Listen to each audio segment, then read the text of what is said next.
Okay, so this is without a doubt the #1 single biggest fail of every theater company on earth. For 12 years and probably pretty close to 10,000 theaters that we've spoken with, every time I get a chance to interview a new theater, I always want to know as much as I can about them. I want to get to know about their community. I want to know about their talent pool. I want to know about their organization and their staff and their facilities. I want to know, how do they put on such great shows? How good of a show do they put on in the first place?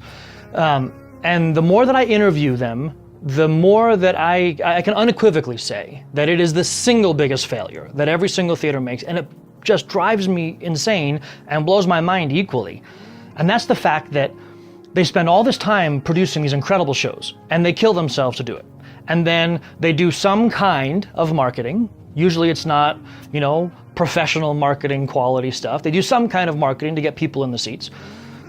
But they don't do everything humanly possible to capture their audience. And what I mean by that is, yes, you gather their cell phone information, their mailing address, their email address, and all that sort of stuff. But do you do anything with it? It amazes me how many people don't ever do anything with it other than, one email, hey, we're doing this show, opens in a week or two, and then another email for the next show, another email for the next show, maybe 2 for your season tickets.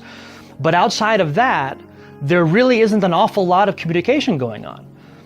Now that was fine 50 years ago and further back, 50 to thousands of years ago when we were it. Theater was it. Theater was what people did, and there was no competition. And even when there started to be some competition, we were so ingrained in community that we were the top of the top. We were the best of the best, and we were still what people came to.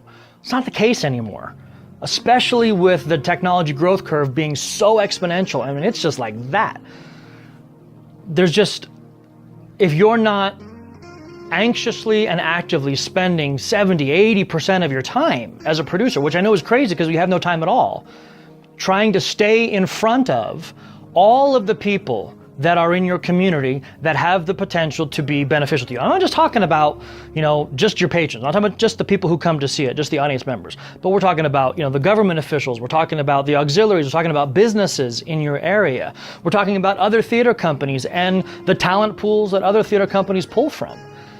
It's just amazing to me that how it doesn't take much, first of all. It doesn't take much to all of a sudden be forgotten. And when we're competing against movie theaters who have $150, $200 million budgets, when we're competing against everything else in your community that fights for the entertainment dollar, if it's not a uber urgent priority, top priority day in and day out, to stay in front of the eyeballs of your influencers and your audience. There's a phrase that we use in digital marketing, particularly digital marketing, called staying top of mind, meaning that they think about you on a regular basis because you're in front of them on a regular basis, whether it be in their inbox, on their cell phone, on a phone call, whether they come and spend time with you, whether you do all these other different things that some really creative theaters have done that we've heard about that get them in the door for other reasons. But without a doubt, the biggest failure that theaters make is they don't leverage their list as well as they need to. It is the single biggest failure that they make. And there are lots of ways of doing it. It does take time to do it, takes resources to do it, takes people to do it, but it's it. It's the end-all, be-all for the success of a theater company.